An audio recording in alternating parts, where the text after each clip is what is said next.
Welcome to another episode of Books and Bytes. Today we're embarking on, quite an ambitious literary journey. We're diving into one of the most monumental works in the English language, John Milton's Paradise Lost. We've pulled together critical analyses, some historical context, and of course the epic poem itself.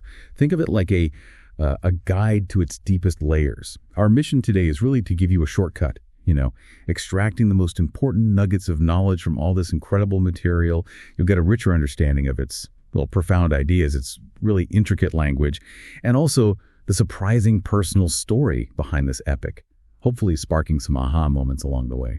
Absolutely. And we're going beyond just retelling the story of the fall. We'll explore the philosophical debates Milton weaves in his, frankly, revolutionary poetic craft, and how this 17th century masterpiece still speaks so directly to, the human experience today. Okay, so let's start where all great works really begin, with the person who created it. Before we even, open the poem, it's fascinating to consider the life of John Milton. His life was, undeniably a crucible for this epic. Just imagine this for a second. Milton became entirely blind in 1652, a profound personal tragedy, and this was quickly followed by the loss of his first wife, Mary, and their infant son, just devastating. He remarried only for his second wife, Catherine, to die from complications of childbirth, and again followed by the death of their infant daughter. I mean, these are immense personal blows. Yeah, and what's truly striking here is how these intense private sorrows kind of converged with, a devastating public and political defeat for him. The ascent of Charles II to the throne in 1660, that marked the resounding defeat of the Commonwealth, a cause Milton had dedicated, 2 decades of his life to. Yet it was during this period of immense loss, this reversal, when he was blind, his political ideals shattered, that he actually began composing what would become his greatest work. Samuel Johnson famously observed, didn't he, that Milton's great works were performed under discountenance and in blindness, but difficulties vanished at his touch. He was born for whatever is arduous. It really speaks volumes about his sheer force of will. It really does. And despite this profound darkness, his daily life sounds incredibly structured, very intellectual, an early riser, often up at 4 a.m., having the Hebrew Bible read to him, followed by contemplation. His daughter, Deborah, could read to him in Latin, Italian, French, and Greek, which is pretty amazing. And get this, even in the midst of all these struggles, he was apparently known for a very cheerful humor. He'd even sing during his gout fits. It just paints a picture of almost unbelievable inner fortitude, doesn't it? It really does. Remarkable resilience. So building on that resilience, Milton approached the very idea of an epic with a truly unique vision. He was pushing the boundaries far beyond the typical heroic tales. He wasn't just writing an epic, he seemed to be redefining what an epic could be. Indeed. And it's clear this wasn't accidental. This redefinition was intentional right from the beginning. You look at those early outlines for a tragic drama, drafted back in the 1640s, they already included Paradise Lost as a title. And notably, Adam and Eve weren't meant to take the stage until after the fall, presumably because their first naked glory couldn't really be accommodated in a fallen theater, as he put it. So this early concept already hints at a profound departure from, traditional heroic stories. Right. So not your standard heroes on stage. Exactly. And if we connect this to the bigger picture, Milton's understanding of epic was fundamentally different from, say, common contemporary definitions, like Voltaire's idea of narratives in verse of warlike adventures, which Milton himself just dismissed as tedious havoc. He wasn't interested in that. He knew the Greek root of epic simply meant story or story-related. So that could allow for narratives far beyond just battles and romance, like Homer. It could embrace, didactic or religious poems, too. Okay, so he takes those familiar epic things, invocations, similes, all that, but uses them idiosyncratically. Is that right? Precisely. He interprets the laws of epic through his own highly individual Christian faith. Which raises a really important question for us, I think. What kind of heroic story is he actually telling if it's not about conventional warfare? I mean, for a 17th century audience, would this shift to internal conflict have been easily accepted as heroic in the same way Achilles' wrath was? What kind of mental leap would that have required from them? That's a key point, and Milton tackles it head on in Book 9. The narrator signals a very conscious shift, moving from the pleasant pre-fall stuff to tragic notes. And he explicitly states that this new subject, foul distrust and breach disloyal on the part of man, revolts and disobedience. He says this is not less but more heroic than the wrath of Achilles or the rage of Turnus. It's a bold claim. He's saying the internal battle, the moral struggle, that's the true heroism he wants to explore. It's a really radical reframing of epic greatness. Wow. Okay, more heroic. So, with that reframing in mind, let's turn to the universe Milton actually constructs in the poem. He introduces some truly complex, even paradoxical ideas, doesn't he? Particularly around the concept of chaos. How does he weave that in? Chaos, yeah. For Milton, it's this fascinating paradox. Theologically, it's sort of neutral, maybe even better, existing before creation. But mythically, within the story, it becomes the ally of Satan. Chaos actually expresses resentment about the creation of hell and our universe, declaring havoc and spoil and ruin are my gain. But, as John Murmurick points out, there's a real irony there. Chaos doesn't seem to grasp that satanic evil is actually rigid. It's a fixed posture of defiance, not real anarchy. You see this when sin and death build their bribs through chaos. The old anarch actually seethes at this new incursion into his realm. He wants his own dominion, ironically. Huh. So even chaos isn't truly chaotic in that sense. Kind of. And Remrick even suggests chaos might be a part of the deity, arguably feminine, over which the Eternal Father does not exercise control. Which implies, a realm or aspect of existence may be outside direct divine governance. It definitely complicates our usual understanding of omnipotence. That's quite a thought. And this vast, untamed realm, it's brought to life so vividly during Satan's journey through it, right? Oh, absolutely. It's painted as a dark, illimitable ocean without bound, without dimension, where length, breadth, and height and time and place are lost. Just sheer formlessness. It's described as a place of eternal anarchy, where hot, cold, moist, and dry. 4 champions fierce, strive here for mastery with their embryon atoms, and chaos umpire sits, but he's entangled in the very fray that sustains his reign, with champs as the high arbiter. It's almost dizzying. It is. And Satan's passage through this crude consistence is described as this desperate, almost comical mix of half on foot, half flying. It really emphasizes the sheer difficulty and the alien nature of that realm. So this complex picture of chaos, how does that connect to free will? Because that's another huge theme, isn't it? Correctly. This idea of realms perhaps outside total control, or at least the nature of chaos itself, leads right into one of Milton's most central theological arguments. Free will versus predestination. God himself declares that angels and spirits were created sufficient to have stood, though free to fall. The capacity was there, but so is the choice. Sufficient to have stood, though free to fall. Okay. And he really emphasizes that true freedom lies in choice. He states explicitly, reason also is choice.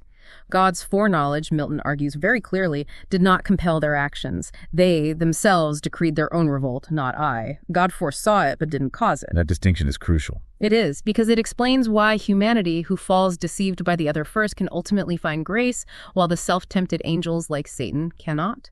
And ultimately, the Son offers life for life, ensuring humanity's redemption. It's a profound act of divine love that really underscores this freedom, this possibility of return. Okay, so the cosmic stage is set, the rules of free will are laid out. Let's turn to the heart of the story. Adam and Eve in paradise. Milton paints such a vivid picture, doesn't he, of their initial innocence and then the devastating breach that follows the temptation.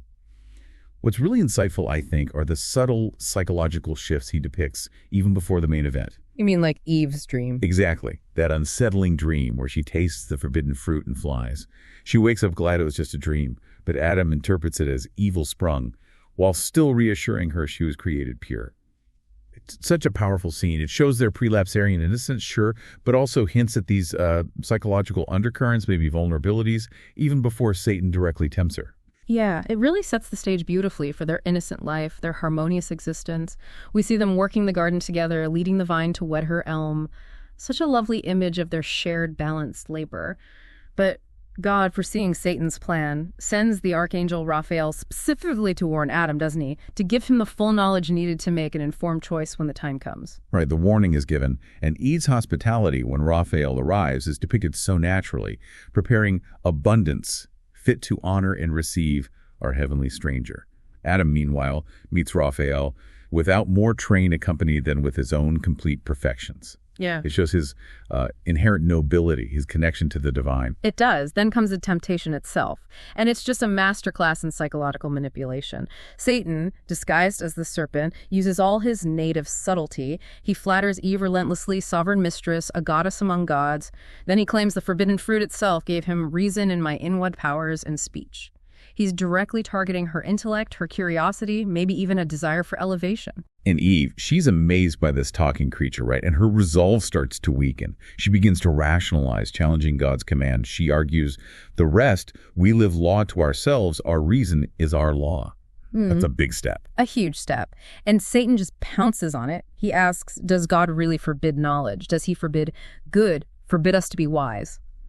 He cunningly points out, look, I ate it and I'm alive, I can talk. Implying this intellectual food shouldn't be denied to humans, he's preying on that growing sense of independence, that rationalization she just voiced. It's so cleverly done. And then the moment itself. It's chilling. A truly pivotal moment in the poem, maybe in all of literature. Her rash hand in evil hour, forth reaching to the fruit she plucked, she ate. Earth felt the wound, and nature from her seat, sighing through all her works, gave signs of woe that all was lost. Just devastating imagery. In Adam, his reaction when he hears Eve's news, it's tragic but also so deeply human, isn't it? His choice seems rooted in love and loyalty. Completely. Yeah. He eats the fruit, too, stating, with thee, new hope of life and new delight from thee I receive, choosing deliberately to partake the same and die with her. It's this moment of profound, yet deeply flawed, devotion. And the aftermath is just so swift, almost clinical in its depiction of the fall from grace. Instantly, carnal desire and lust overcome them, replacing that innocent intimacy they had. Followed quickly by that profound shame, leading them to cover themselves with fig leaves. And then, almost inevitably it seems, it devolves into mutual accusation. Eve blames Adam for not being firm and fixed. Adam blames her for ingratitude and wandering. It's just a rapid, devastating unraveling of their perfect union. Yeah, the blame game starts almost immediately. So the fall isn't just about their personal tragedy, is it? It has these huge cosmic repercussions. It's presented as a universe-altering event. Milton doesn't shy away from showing the full tragic scope of it, how quickly paradise itself becomes a place of suffering. No, he doesn't. Immediately after the fall, sin and death literally arrive on Earth and establish their empire. The natural world itself is corrupted. Beast now with beast, hand war and foul with foul, devoured each other. Harmony is shattered. Even the animals, once obedient, now flee from humans or glare with countenance grim. It shows how moral corruption just ripples through all of creation. And Adam's despair, you can really feel it. He laments, "Oh, miserable of happy, is this the end of this new glorious world, accursed of blessed?" He questions why life was even given, declares God's justice seems inexplicable.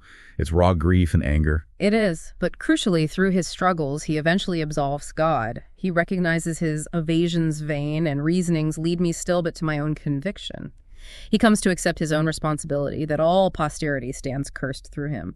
It's a really painful but necessary journey to self-awareness for him. But Milton doesn't leave us there, in total despair. No, definitely not. Adam and Eve, now united in their shared misery and repentance, they resolve to seek a safer resolution. They remember the prophecy, that crucial glimmer of hope. Thy seed shall bruise the serpent's head. Redemption is possible. So they decide against, willful barrenness or suicide. They embrace the path of prayer and continued life. That's the first real step towards hope. And then Michael, God's messenger, arrives and reveals these visions to Adam, showing the tragic course of human history to come. He sees Cain slay Abel, prompting that cry, "Oh, miserable mankind." Yeah, and Michael explains that God's image left them when they started serving ungoverned appetite. He advises the rule of not too much, temperance basically, for a long life. And that profound line, "Nor love thy life, nor hate but what thou livest, live well." Such practical, deeply human wisdom for navigating a fallen world. Live well. That's powerful. Michael also shows Adam how true liberty is lost after the fall because reason gets obscured. This leads to inordinate desires and upstart passions, which subject people to violent lords, to tyrants. There's a political dimension there, too. And the vision of the Great Flood, with Noah as the one just man, serves as this stark lesson. Even paradise itself is physically moved, becoming a bare island. The teaching there seems to be that God doesn't attribute holiness to a place, but to obedience of heart. True holiness resides within. Obedience of heart, not place. Got it. But the ultimate promise, the core message of redemption running through it all, is about the woman's seed, Jesus, who will eventually quell the adversary serpent and bring back through the world's wilderness long-wandered man, safe to eternal paradise of rest.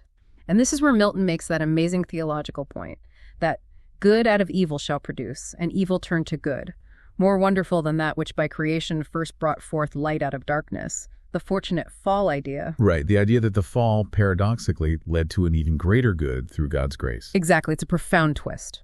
And Adam's final lesson from Michael seems to encapsulate this whole journey towards inner resilience. He learns he will possess a paradise within the happier far, if he has, well, all those virtues.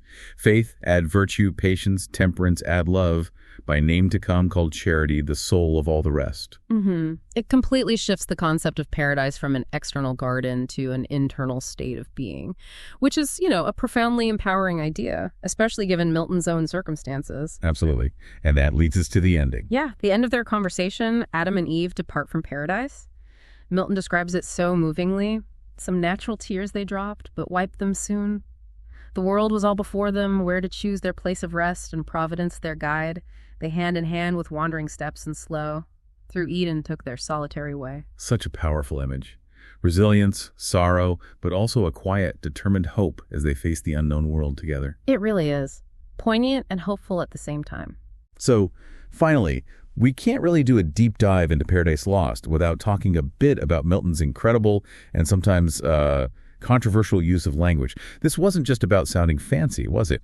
His linguistic inventions seem crucial to his whole epic ambition. Oh, absolutely. And it's true, critics like Samuel Johnson famously proclaim Milton wrote no language, but formed this Babylonish dialect. Yeah. And T.S. Eliot much later emphasized the remoteness of Milton's verse from ordinary speech. They often pointed to his, very Latinate syntax, his dense vocabulary. But modern scholarship sees it a bit differently. Yeah, quite often.